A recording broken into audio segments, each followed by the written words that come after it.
The canopy closed as she got ready for this flight. She checked. All systems were green and good to go. That was one thing the critics never had on the FA-18, she thought. Its reliability. They had points elsewhere, though.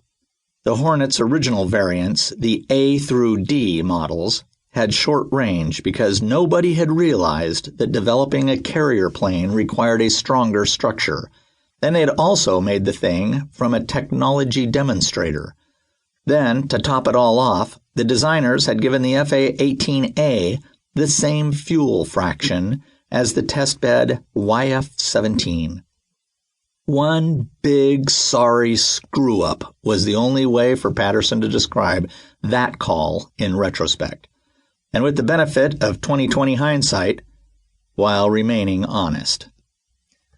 Well, the Navy and Marine Corps had managed to make do with what they had, and the record was not shabby. And they still had one capable bird through the 1980s and 1990s in the FA-18. The FA-18E and F coming to the fleet. For the deployment, the Reagan would have 28 of these birds, 12 of the single-seat E versions, like the one she was flying, and 16 of the two-seat F versions. The latter would serve as the primary strike aircraft, since the second crewmen could concentrate on the delivery of the weapons. The former would serve as fighters and utility infielders. They had all the capabilities of the two-seaters, but with only one pilot. The precision strike and all-weather attack roles were more difficult. Yet, Renee Patterson had the mix of focus, mental agility, and aggressiveness that placed her in the same air-to-air category as Mom. That was why the CO of VFA 56 had selected Renee to join her today. For this was more than a routine training mission. They were also putting their squadron's honor at stake against the 74th Fighter Squadron, 23rd Fighter Wing, based at Pope Air Force Base in North Carolina. The challenge had come after the recent JTFX. The Air Force F-16s from Pope and Shaw Air Force Base had been hammered, as were FA-18Cs that the Marines still kept. They were on their way to aggressor units to simulate MiG-29 Fulcrums, and the reserves were getting them.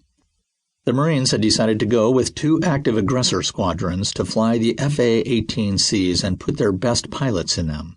The results from that little decision meant that Air Wing 8 had suffered 8 air-to-air losses and another 6 from air defenses. They'd taken out 61 of the enemy in air-to-air fighting, though.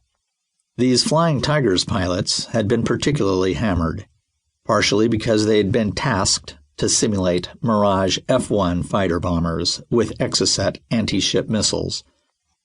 They'd been slaughtered quite efficiently by the F-14s on cap and the FA-18s in offensive counter-air operations. However, the slaughter of Cronin Mirage F-1s had not been efficient enough. The Flying Tigers still had put 2 simulated Exocet missiles into the Monterey on one air raid against the task force on the second day of the full-tilt war. Unlike JTFX 95, when the lone Exocet hit the nuclear-powered guided missile cruiser South Carolina turned out to be a dud, this time both of the warheads had exploded, taking the cruiser out of action. That had been a very sore point among the pilots of VFA 56, who had been fooled by the bastards, who had made 8 other F-16s look like the main strike. It had been only natural for the AWACS controller to throw just about everyone at them. Just as they were slamming the 8 Mirages, 2 others made a turn. Monterey bagged one while O'Malley got the other, but the pair got 3 Exocets off. Monterey's SM-2s got 1 of the incoming missiles, but the other 2 struck the cruiser. A brilliant move by the CO of the 74th Fighter Squadron, she had to admit. Not only had the Monterey been ruled as crippled, but there had been a fuel spill. Greenpeace had begun massive protests.